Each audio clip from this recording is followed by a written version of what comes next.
시민사회단체가 노동시장 구조개혁안에 대한 시민들의 의견을 묻기 위해서 국민투표를 시작했습니다. 장그래 살리기 운동본부는 이번 국민투표로 인해 국민들이 노동개혁의 실체를 알고 권리를 찾길 바란다고 밝혔습니다. 오늘 국회 교육문화체육위원회 국정감사에서는 청와대와 여당의 언론 통제 의혹이 쟁점이었습니다. 국정감사에서 지적된 사례들을 짚어봅니다.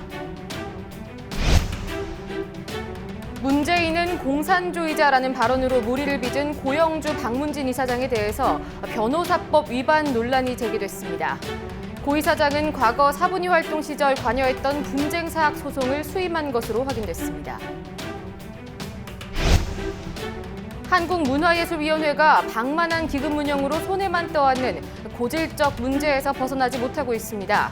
예술인들에 대한 정치검열 의혹에 대통령 측근 챙기기 행태까지 얼룩진 문예위의 행태를 집중 분석 시간에 짚어봅니다.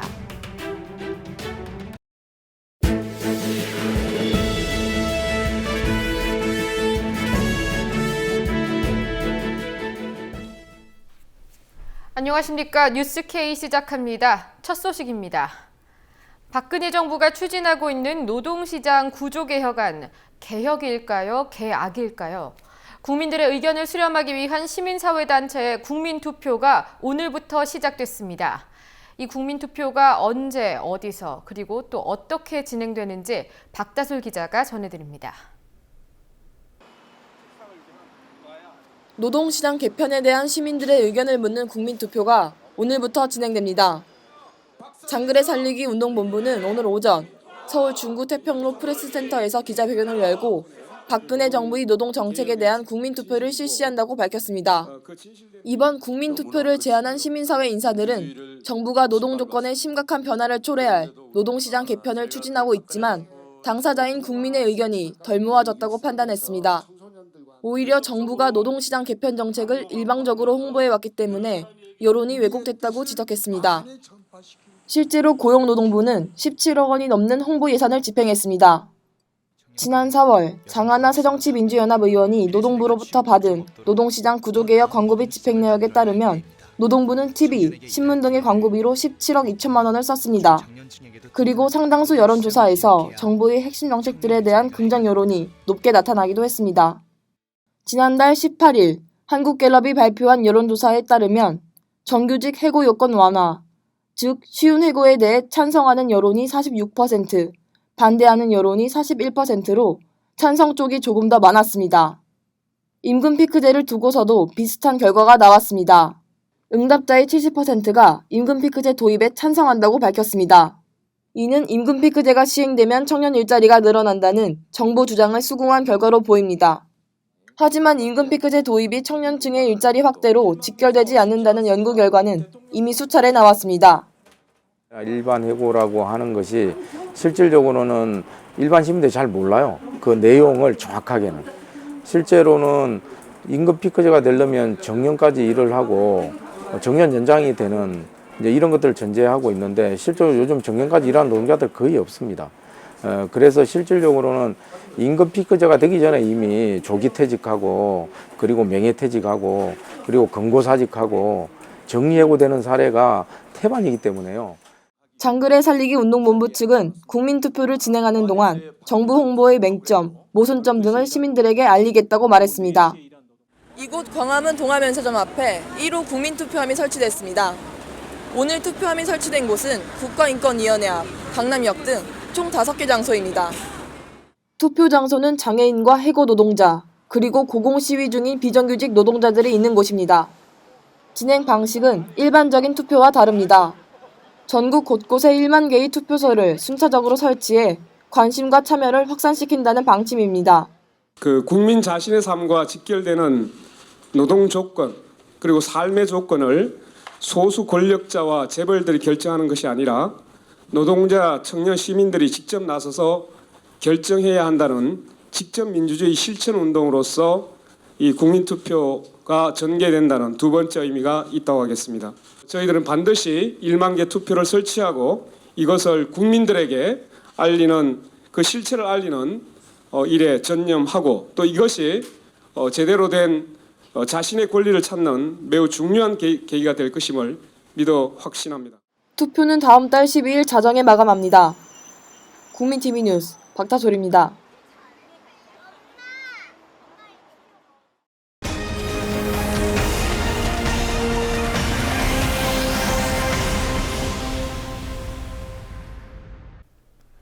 오늘 국회 교육문화체육위원회 국정감사에서는 청와대와 여당의 언론통제 의혹이 쟁점이었습니다. 최근 새누리당이 신문법, 언론중재법 등을 정비해야 한다고 주장하자 문화체육관광부가 조치를 취하겠다면서 장단을 맞추고 있다는 겁니다. 안은필 기자가 보도합니다. 오늘 국회 교문위는 문화체육관광부와 문화재청 등을 종합감사했습니다. 핵심은 문체부와 문화재청이 청와대에 들러리 노릇을 하고 있다는 지적이었습니다. 가장 먼저 도마에 오른 건 청와대의 한국전통문화대 학제 개편 개입 의혹입니다. 전통문화대의 학제 개편이 취업 용이성에 맞춰졌고 여기에 청와대의 의지가 개입됐다는 겁니다. 배재정 새정치민주연합 의원이 먼저 포문을 열었습니다. 배 의원은 청와대 개입 의혹을 제기하며 전통문화대 교학처장의 육성을 공개했습니다. 우리한테 오더를 내린 곳은 교육문화수석실입니다. 그 밑에 김소영 비서관이라고 아주 그 사람은 그 자리에서 여러 해 동안 있으면서 우리 학교의 그 개편 문제를 산업재해까지 챙긴 사람입니다. 이유는 뭐냐? 어처구니 없죠. 남대문 불이 났습니다. 그래가지고 남대문 불난 것까지 했잖아요. 복원을 했잖아요. 복원을 했는데 복원도 잘 됐으면 괜찮지. 우리 학교에서 학생들을 잘못 가르쳐서 그랬다는 거예요. 그 얘기를 듣자마자 문화청이 되는 말이죠.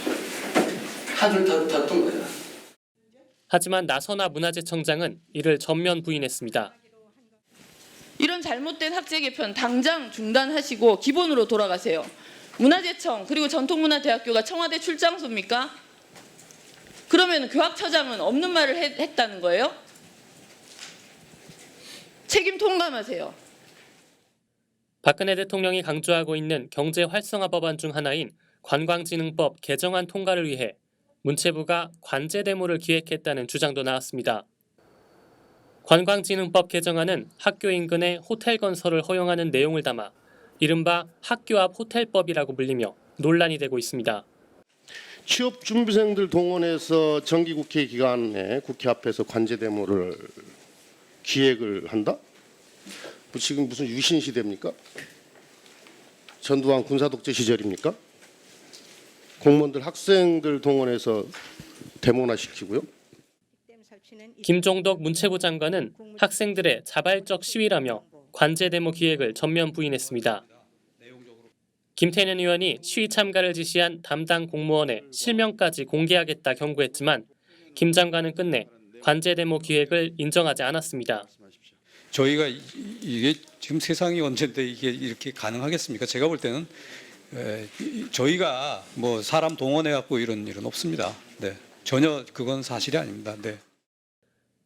이 밖에 거대 포털을 통제하려는 여당의 시도에 문체부가 호응하고 있다는 주장도 나왔습니다. 새누리당은 포털의 영향력이 막강해진 만큼 신문법, 언론중재법 등을 정비할 필요가 있다고 주장해왔습니다. 문체부는 국감 자료집을 통해 포털 문제와 관련해 조치를 취하겠다고 밝혔습니다. 야당 의원들은 언론 통제라는 청와대와 여당의 정치적 목적에 문체부가 동원됐다고 비판합니다. 장관님, 15년 동안 그렇게 해서 민간과 시장에 의해서 자율적으로 되고 또 스스로 이렇게 순치되고 했던 부분을 갖다가 왜 지금 굳이 정부가 포털 통제에 나서겠다는 거예요? 그리고 자 이렇게 나온 정부의 움직임들이 특정 정당에서 이것을 정치적 주장을 하니까 정부가 여기에 편승해서 내년 총선 앞두고 포털 통제하겠다는 거 아니에요? 이 내용 봤어요? 국민TV 뉴스 안은필입니다.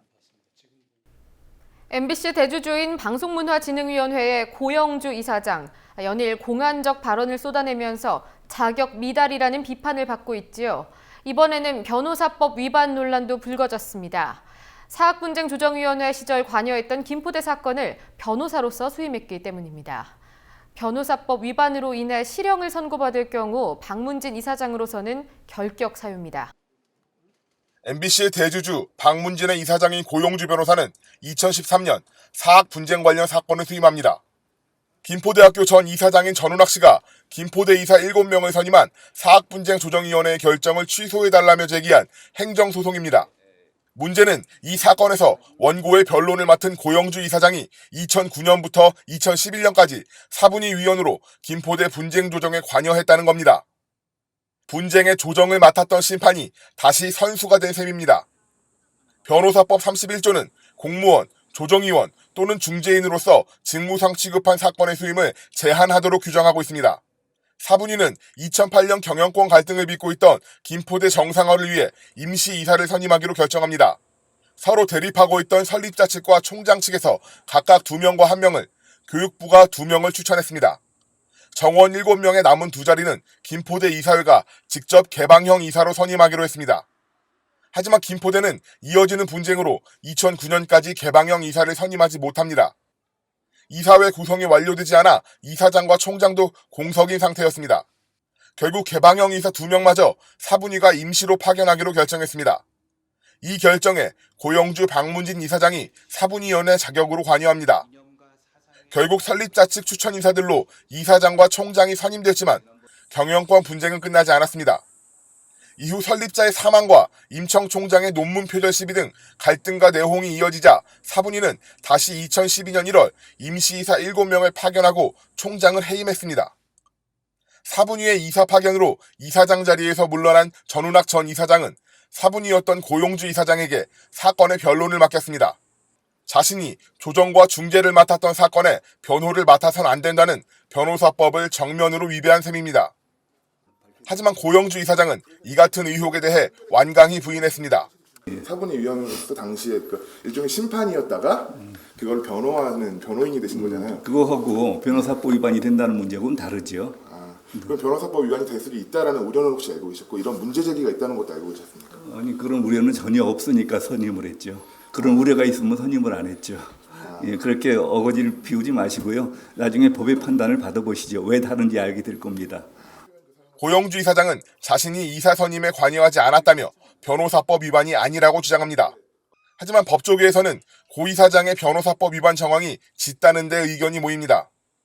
네, 이 입법 취지로 보면 그 안건 처리했던 그 사건에 국한된 것이 아니라 그와 관련돼서 파생된 사건도 수임을 못하도록 하는 것이 이 법의 취지에 맞는 해석이거든요. 그렇다면 고영주 이사장의 그 사건 수임, 김포대 관련 이사장 관련 행정소송 사건 수임은 변호사법 위반에 해당된다고 보입니다. 공안검사로 출발해서 공안검사로 퇴직을 했는데 행정소송에서는 문외한이거든요. 이 지금 김포대 이사장이 고영주 변호사가 그 당시에 사분위 위원이 아니었다면 고영주 변호사에게 이 사건을 맡길 이유가 없는 거죠. 정치권에서도 고 이사장의 변호사법 위반 의혹이 제기됩니다. 오늘 오전 열린 미방위 국정감사에서 송호창 새정치민주연합 의원은 고 이사장의 변호사법 위반 정황을 지적했습니다. 이 사학분쟁조정위원회 할 때 김포대학을 조정하면서 다루었는지 잘 기억이 없다. 그런 표현이 있는데 그 회의록에 보면 사학분쟁조정위원회 회의록에 보면 정 이사와 그 다른 이사를 선임하는 과정에 대해서 이제 어떻게 선임을 할 거냐, 파견을 어떻게 할 거냐 하는 문제를 가지고 분쟁조정위원회에서 여러 이사회에서 논란이 있었는데 그때 고영주 이사장이 어떤 하나의 의견을 내서 그래서 그 의견대로 이사를 선임하는 이런 식으로 이제 회의록이 나온 게 있습니다. 고 이사장의 변호사법 위반이 사실이라면 박문진 이사장의 자격이 없다는 주장도 나왔습니다. 그래서 방송문화 자체를 후퇴시키고 굉장히 해를 입힐 위험성이 크기 때문에 그러한 차원에서라도 박문진 이사장을 하루속히 저는 그만둬야 된다고 생각하고 만약에 본인이 버틴다면 이것은 민법상의 재단법인 규정을 준용하도록 되어 있기 때문에 방송문화 관계자들이 직무집행정지 가처분 신청이라도 해야 된다 이렇게 생각합니다. 고 이사장의 변호사법 위반 여부에 따라 박문진 이사장직 유지도 어려울 것으로 전망됩니다. 방문진법은 금고 이상의 시정을 선고받으면 임원직을 수행할 수 없도록 규정합니다. 징역형이나 벌금이라도 그 상당히 높은 벌금형이 선고될 것으로 보입니다. 그렇게 되면 국가공무원법상의 공직을 그대로 수행할 수 없는 당년 퇴직 사유에 해당된다고 보고요.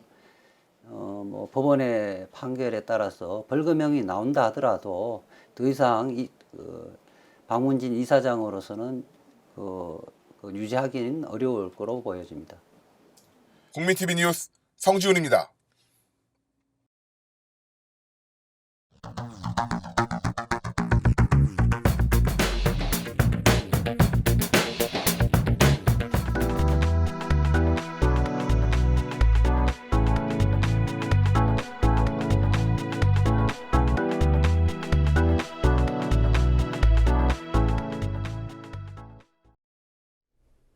한국문화예술위원회가 방만한 기금 운영으로 손해만 떠안는 고질적인 문제에서 벗어나지 못하고 있습니다.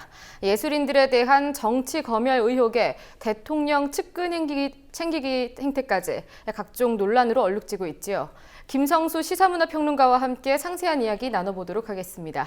안녕하십니까? 안녕하세요. 김성수입니다. 네, 어제 최유한 평론가에 이어서 오늘도 오랜만에 뵙는 분들이 나오네요. 예, 오랜만에 뵙는데요. 예, 최근 예술인들에 대한 정치검열 의혹을 빚은 그 문예위 한국문화예술위원회가 지난 10년간에는 부동산 개발에 투자를 했다가 돈을 다 까먹었다고 하더군요. 예, 그렇습니다.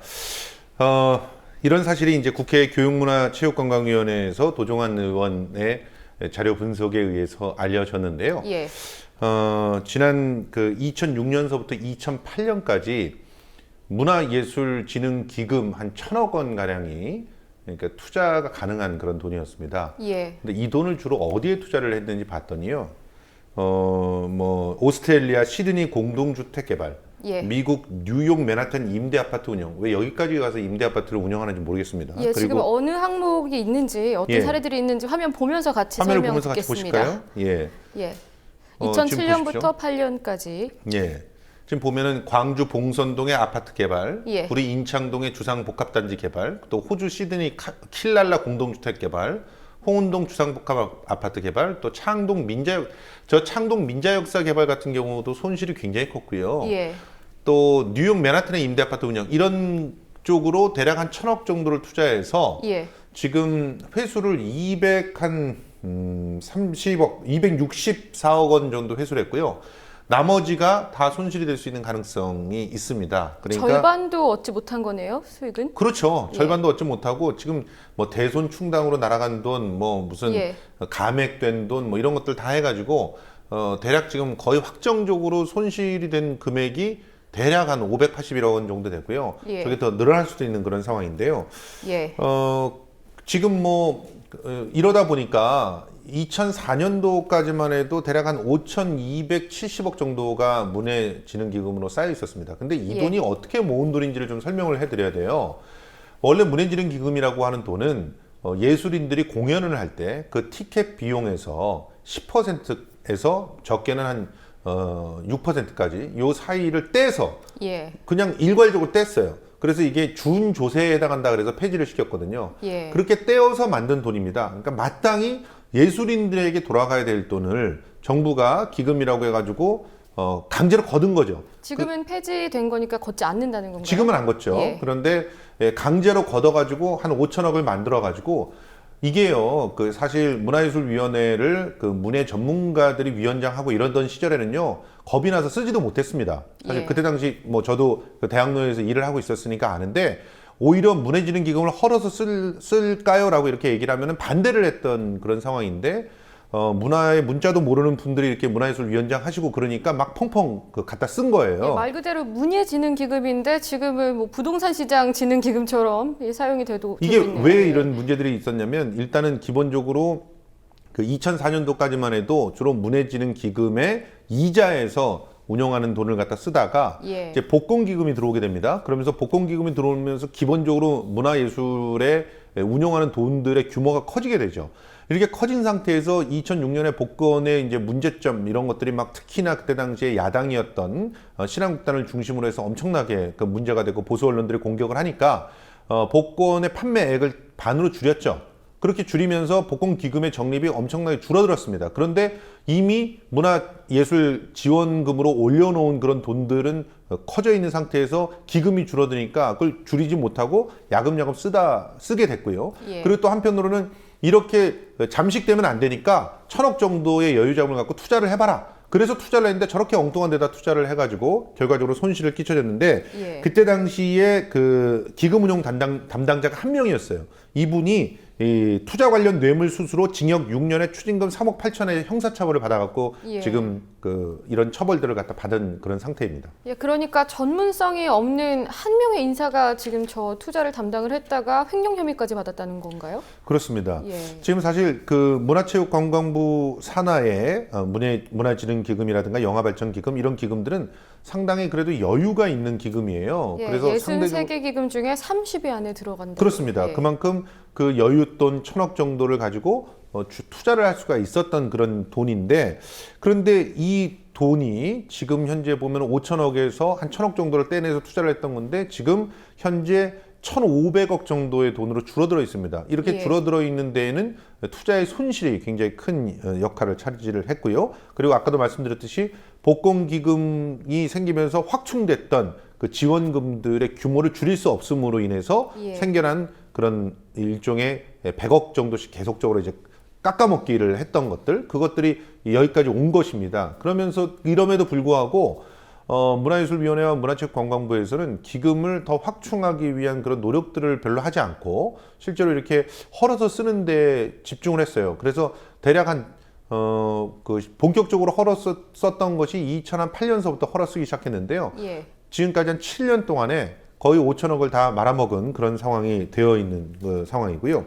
예. 근데 이 투자를 보면 2006년에서 8년까지는 뭐 금융위기니 뭐니 해가지고 어쩔 수 없이 손실이 났다 이렇게 변명을 하고 있는데 그러면 그 이후에 투자를 제대로 했는가? 그렇지 않았습니다. 그래서 2013년도 국정감사 때도 이게 지적이 되기도 했었는데요. 그때 당시 김상희 의원이 예.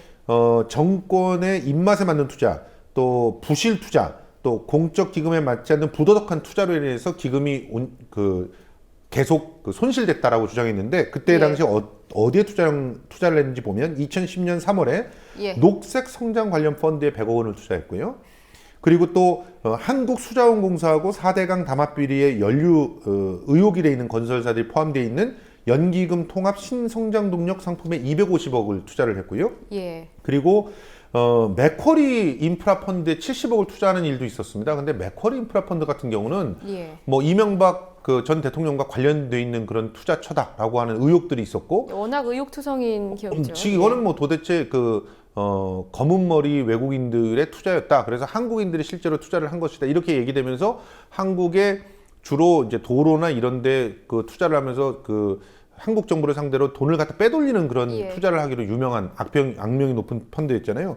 이런 데 투자를 해서 전체적으로는 마이너스 15%의 수익률을 기록을 했습니다. 그러니까 예. 이렇게 계속적으로 방만하게 운영되는 것을 2013년 국정감사에도 지적이 됐는데 하나도 변하지 않고 지금도 역시 한 명이 투자 자금을 갖다 운영하고 있는 거예요. 예, 당시 국정감사에서는 어떤 사례들이 지적됐습니까? 화면 지금 준비가 되어 있는 것 같은데요. 예, 지금 말씀드렸던 준비됐으면 그런 보면서. 상황들인데요. 예. 이거는 이제 이미 2010년에서 2012년 사이에 아까와 겹치는 그런 내용들이었던 것 같은데요. 그 김상희 의원이 제시했던 그런 내용들, 2010년, 2011년, 2012년에 투자했던 내용들은 주로 아까도 말씀드렸듯이 녹색 성장 관련 펀드라든가 또 뭐 수자원공사 관련된 펀드라든가 그리고 또 맥쿼리 펀드라든가 이런 데에 돈이 대략 한 420억 정도가 투자가 됐던 것입니다. 420억이요. 예. 그것이 이제 마이너스 15%의 성장을 갖다가 보였던 것이죠. 예. 이렇게 기금이 제대로 운용되지 못하고 고갈되고 있는데 이 돈을 정부 입맛에 맞는 단체나 사람한테는 펑펑 썼다. 이런 의혹이 또 제기가 돼서 충격을 줬습니다. 네, 같은 이제 도종환 의원실에서 이번에 내놓은 그런 자료들에 의하면 예. 박근혜 대선 캠프에 참여했던 시웃 씨에게 예. 대관료 지원금 등으로 올 3월서부터 최근까지 약 12억 원이 지원이 됐다라고 하는 내용이었는데 예. 좀 꼼꼼히 들여다보면 공연장 재대관 사업이라고 하는 게 있습니다. 예. 이게 무슨 사업이냐면 사실은 공공 공연장이 적잖아요. 그러니까 민간의 그 우수한 공연장을 기금을 통해서 일단 싸게 대관을 합니다. 예. 그래놓고선 이걸 뭐 연간 단위로 계약을 한다거나 하면 좀 더 싸게 대관을 받을 수 있잖아요. 예. 이걸 대관 받은 다음에 예술인들에게 좀 더 싸게 그 대관을 다시 주는 그런 사업인데 굉장히 그 지원의 효과가 높습니다. 그래서 그 최근 들어서 많이 시도가 됐던 사업인데 이것을 어떤 식으로 운영을 했냐면 예. 동숭아트센터라고 하는 곳이 있습니다. 이 동숭아트센터와 또 아트원 시어터라고 하는 곳에 무려 22억 5,700만 원을 썼어요. 근데 아트원 시어터라는 곳이 바로 COC가 위탁 운영을 하던 그런 그 극장입니다. 여기에 대관료가 5억 6천만 원이 쓰여졌고요. 그리고 나머지 돈이 동숭아트센터의 보증금, 그 대관을 하는 보증금으로 쓰여가지고 총 22억 7천만 원이 쓰여진 겁니다. 근데 이 동숭아트센터는 제가 99년서부터 2000년까지 그 근무했던 곳인데 예. 여기에 모기업이 동아그룹이에요. 예. 그리고 수억대 임대료만 수억대를 벌고 있는. 그렇습니다. 예. 지금 현재 뭐 대학로에 가보면 가장 요지에 있는 곳이죠. 여기는 예. 뭐 600억 정도 추산되는 그런 건물입니다. 지금은 더 값이 올랐다고도 추정이 되고 있고요. 그리고 여기가 이제 김홍랑 대표가 운영을 했던 곳이죠. 이 김홍랑 대표가 바로 동아그룹에 이제 작고하신 그 회장님의 그 부인이셨죠. 그래서 예. 여기에 그 극장이 3곳이 있는데 600석 규모의 지하의 동숭 아트홀, 그리고 대략 한 200석 규모의 소극장과 꼭두극장, 이렇게 3개의 공간이 있어요. 그 외에는 전부 임대 공간입니다. 뭐 식당서부터 시작해가지고 다 임대 공간이에요. 그럼 임대 공간을 통해서 충분히 수익을 내서 그걸 가지고 극장을 운영할 수 있는 곳인데 여기 공연장을 왜 대관을 해서 그 재대관을 하는 것인지 이해가 되지 않는 것이고요. 예. 그리고 또 아트원 시어터라고 하는 곳은 지금 사실은 2관, 3관 여기가 대략 한 300석 규모의 그렇게 크지 않는 극장입니다. 그런데 여기를 COC가 위탁 운영을 하고 있던 공간이고 여기를 3월서부터 9월까지 그냥 대관을 해놓고 쓰질 않았어요. 예. 그러니까 왜 지원을 위한 대관이었나요? 그런 셈이죠. 예. 그리고 여기서 그럼 3월서부터 9월 중에서 한 달 동안 쓴 단체가 있는데 바로 COC의 단체가 썼습니다. 한 달 동안. 그러면 그냥 가만히 앉아서 운영도 하고 그리고 또 자기가 하는 공연에 대관료 지원도 받고 이중의 혜택을 받은 것이죠. 근데 이분은 지금 공연 프로듀서 협회의 그 대표인데요. 여기서 진행하고 있는 공연 페스티벌도 역시 3억 3,700만 원이 지원을 받았어요. 그런데 이 페스티벌이 또 동숭아트센터에서 진행이 됐습니다.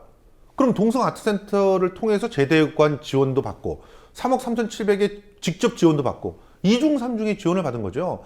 이 지원 효과가 어마어마한 돈이고 이런 식으로 지원을 받은 유례가 없습니다. 뭐 그 문화체육관광부에서 얘기를 했죠. 뭐 이윤택 씨가 뭐 15억 원을 갖다 지원받아가지고 이렇게 집중적으로 지원받은 그 대회는 지원을 해주면 안 된다. 뭐 이런 얘기를 했었는데 이분 같은 경우는 그런 식으로 따지면은 지원된 게 누적으로 따지면 잠깐 사이에 지원받은 돈이 10억 원 이상이 되는 그런 상황이 되는 것이고요. 예, 앞서 말씀하셨던 부분이기도 한데요. 올 3월부터 최근까지 약 12억 원 지원했다는 부분. 예, 그것입니다. 지금 좀 상세하게 화면이 준비가 되어 있는데 아까 보여드리지 못한 것 같아서 예. 다시 좀 보면서 천천히 그 12억 원의 내역에 대해서 좀 보겠습니다. 예. 예, 자, 대선 보시죠. 캠프 관계자 COC에 대한 지원 내용입니다. 공연장 운영, 그러니까 대관료 임대 지원 5억 6천만 원이 들어갔는데 저 돈은 저분이 운영하고 있는 위탁 운영을 받고 있는 공연장, 그러니까 자기가 마땅히 써야 되는 돈이에요. 혹은 대관을 통해서 저 돈을 벌어들여야 될 돈인데 그걸 그냥 문해지는 기금으로 준 겁니다. 예. 그리고 창작 뮤지컬 우수 공연 지원에 1억 5천만 원을 받았습니다. 그리고 조건부 기부금 사업이 아까 말했던 페스티벌 사업인데 3억 4천만 원인데 이게 12억이에요. 이런 식으로 해가지고. 예. 근데 요게 이중으로 지원받은 것들, 뭐 예를 들어서 지금 공연장 운영 사업으로 5억 6천만 원 받았는데 저 중에서 4천 얼마 정도는 자기 극단이 가서 공연을 했거든요. 예. 그러니까 이중 지원을 받았죠. 그리고 조건부 기부금 사업도 동숭아트센터에서 공연을 했습니다. 그러면 그것도 또한 그 기부를 받은 거죠. 이런 식으로 해서 12억 원 정도를 갖다 지원을 받았다는 얘기는 있고요. 예. 이외에도 소외지역 순회 공연을 진행하는 아우르코 순회 사업 추진단이라고 있습니다. 근데 이 추진단장의 부인이 연주팀을 공연에 집중 출연시켜가지고 대략 1억 2천여만 원의 개런티를 지원받았는데 예. 전체 소외지역 순회 진행 그 공연의 인건비의 절반에 해당하는 돈을 이 부인이 연주하는 곳에 몰아준 겁니다. 이런 식의 운용은 사실상 있을 수 없는 운영이죠. 이런 그 비리들이 그대로 드러난 것이죠. 상대적으로 예술계에 대한 그 언론계나 사회에 관심이 적다 보니까 이렇게 큰 문제들이 있어도 크게 부각이 안 되고 있습니다. 예. 그렇습니다. 사실 지금 그 우리가 문제시 됐던 그 특정한 예술인을 낙인을 찍어서 지원을 해주지 말아라 그러면서 심지어는 감사까지 했잖아요. 감사를 하면서 커피값까지 들여다봤어요. 영수증이 있는지 없는지. 그런데 이 그 지원이 되는 상황들을 보면 정말 형평성이 어긋났다고 볼 수 있지 않겠습니까? 그리고 그렇게 꼼꼼하게 창작 지원기금, 저도 창작 지원기금을 받아서 운영을 해봤지만 정말 엄격하게 봅니다. 그래서 그 영수증이 없는 거나 의심이 되는 것들은 돈을 주지를 않아요. 아예. 그렇게 운영하는 데가 700억 이상의 돈을 손실 처리한다. 이건 도덕적 해이를 이루 말할 수가 없고요. 여기에 관련돼 있는 사람들이 다 책임을 져야 되는 상황이 아닌가 생각을 합니다. 예. 어떠한 예술인들은 당장 밥을 사 먹을 돈이 없어서 스스로 목숨을 끊는 일도 있는데 빈익빈 부익부가 예술계에서 이렇게 크게 벌어지고 있다는 게 많이 알려져야 될 것 같습니다. 그렇습니다. 예, 한 가지 소식을 잠깐 더 짚어보겠습니다. 그 카카오톡에 대한 수사기관의 감청이 1년 만에 다시 재개가 됐는데요. 예, 그렇습니다. 카카오톡이 결국 굴복을 했다 이런 말이 나오더군요. 그렇습니다. 이제 지난 어제죠, 이것도 역시 그 김진태 그 검찰총장이 국회 국정감사에 참여를 했는데 거기서 그런 얘기를 했던 거죠. 새누리당 김재경 의원이 감청 문제 어떻게 됐느냐라고 말했더니 카카오톡하고 제대로 집행하는 걸로 방법을 찾았다 이렇게 얘기를 하니까 바로 또 카카오톡이 그 응답하듯이 보도자료를 내면서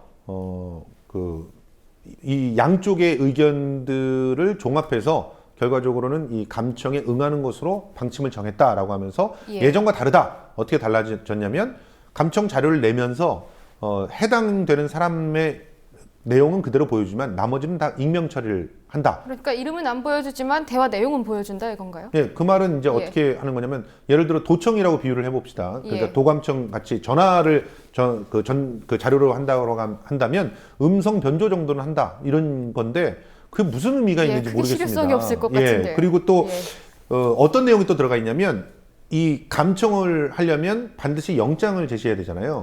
근데 영장을 제시해서 자료를 받았다가 이 중에서 이 기억 씨는 좀 까주세요. 이렇게 얘기를 하면 공문으로 처리를 해주겠다는 거예요. 이러면 이거 거의 사실상 도청이거든요.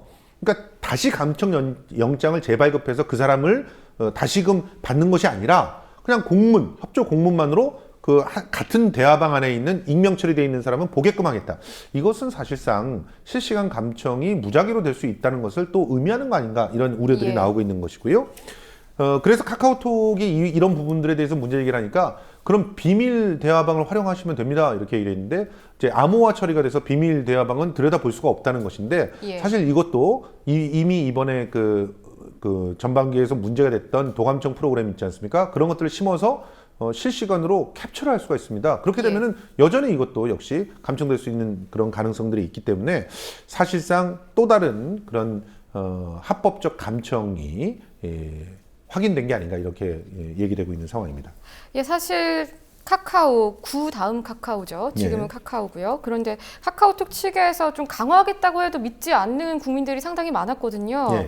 그럼에도 불구하고 감청 불응을 선언한 뒤에 지금까지 감청이 영건이었다라고 하는데 지금 이렇게 영건이었죠. 뒤집으면서 다시 또 기하급수적으로 늘어날 수도 있는 거죠. 그런 가능성이 상당히 높죠. 실제로 그 자료들을 보면은 그 카카오 같은 경우는 그 감청에 불응하겠다라고 선언한 다음에는 아예 검찰에서 그 신청도 하지 않았어요. 그런데 그 이전에 그 감청에 불응하겠다라고 하는 얘기를 하기 그 전해의 자료를 보면 대략 157건이 신청이 돼 있었어요. 그런데 네이버 같은 경우는 라인이라고 하는 메신저를 쓰잖아요. 12건이었습니다. 그러니까 굉장히 집중적으로 카카오톡에 감청 시도가 있었다라고 하는 것이고요. 이런 것들이 재현될 가능성들이 굉장히 높다는 것이고, 그리고 또 이제 정진우 전 노동당 대표 같은 경우는 무려 같은 대화방에 있었던 3천여 명이 한꺼번에 털렸지 않습니까? 그러니까 이런 상황들이 또 재현될 가능성들이 높은데 카카오에서는 그걸 익명성으로 처리를 하면서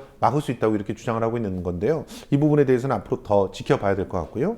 그리고 또 이런 카카오톡의 결정에 대해서 사실 신임 카카오 대표의 첫 작품이다 이런 말도 있죠. 예, 이런 그 첫 작품이라고 하는 것들이 중요한 게 아니라 사실은 그 카카오톡도 어쩔 수 없는 입장이었다라고 하는 그런 동정론이 좀 나오고 있습니다. 그게 무슨 얘기냐면 외압을 받았다는 것인데 외압 실제로 논란이요. 실제로 지금 전 대표였던 그 이서구 대표 해외 원정 도박으로 내사 중입니다. 그리고 지금 그 카카오톡 같은 경우는 계속 감사를 받았죠. 최근 들어 또 감사를 받고 있는데 국세청의 중수부라고 불리는 서울지방국세청 조사 4국에서 특별 조사를 하고 있어요. 사실 네이버와 비교를 해보면 엄청나게 그 감사가 집중되고 있는 것들을 갖다 볼 수가 있습니다. 이런 상황에서는 사실상 외압에 굴복한 것이 아니냐 이런 그 동정론까지 나오고 있는데 이런 부분에 대해서도 검찰이나 혹은 정부 관계자에서는 특별한 해명이 있어야 되지 않을까 하는 생각들을 해봅니다. 예, 물론 해명을 할 때마다 의도적인 세무조사를 한 것은 아니다라고 말을 하는데 지금까지 진행되어 온 정황만 봐도 갑자기 세무조사가 너무 과도하게 진행이 되고 감청에 응하지 않겠다고 했는데 1년 만에 그 세무조사를 거치고 나서 이제는 뭐 도움을 하겠다, 협조를 하겠다라고 나오는데 누가 그 말을 그 고지곧대로 믿을 수 있을지 그러니까요. 의문스럽습니다. 이번에 그 국정감사 기간에 김진태 총장이 얘기했던 게 그동안 지속적으로 논의를 하고 있었다는 거예요. 근데 지속적으로 논의를 했다라고 하는 것이 지속적으로 압력을 넣었다라고 해석될 수 있는 거 아니겠습니까? 사실 논의하자라고 정부 측이나 검찰 측에서 얘기만 해도 상당히 압박을 받을 거란 말이죠. 그렇죠. 그리고 또 실제로 그 검찰에서는 어떤 얘기까지 했냐면 카카오톡이 문을 잠그면 우리는 문을 따고 들어가겠다. 이런 얘기까지 있었잖아요. 있었죠. 굉장히 무서운 말이죠. 검찰이 문을 따고 들어가겠다라고 하는 것.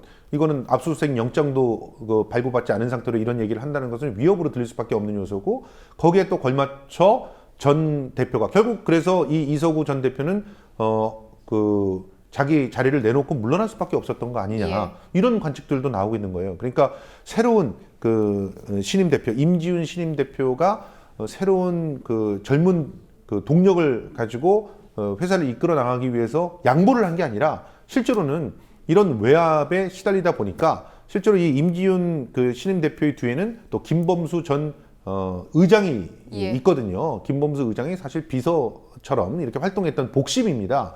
그러니까 김범수 의장이 사회적으로 물의를 일으키게 됐던 결과적으로 그 이서구 전 대표를 이렇게 그 물러나게끔 하고 정부와 원만한 어떤 그 협조를 그 모색했던 건 아닌가. 그러면서 화해를 그 추구했던 것들이 이런 상황으로 전개되는 건 아닌가 하는 그 예상들이 나오고 있는 것이죠. 그러면서 결과적으로 손해를 보게 된 것은 3,900만에 달하는 카카오톡의 이용자들입니다. 이 이용자들이 앞으로 또 그 메신저 망명 사태를 또다시 겪게 되지는 않을까 우려가 되는 상황이라고 볼 수 있겠습니다.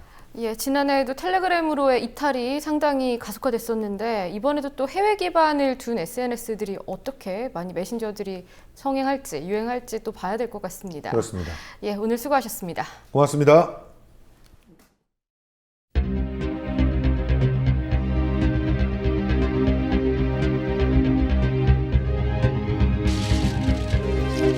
다시 말씀드리지만은 감청 요구에 불응한 법적 책임이 만약에 있다면 대표이사인 제가 벌은 제가 달게 받도록 하겠습니다. 벌은 제가 달게 받도록 하겠습니다.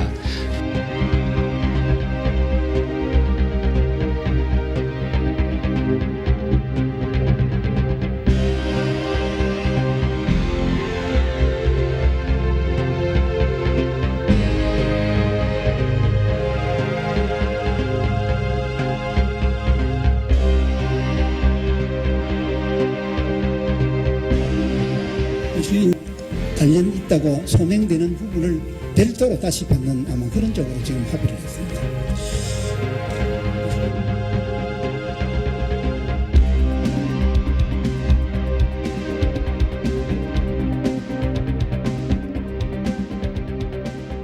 쉿, 비밀이야.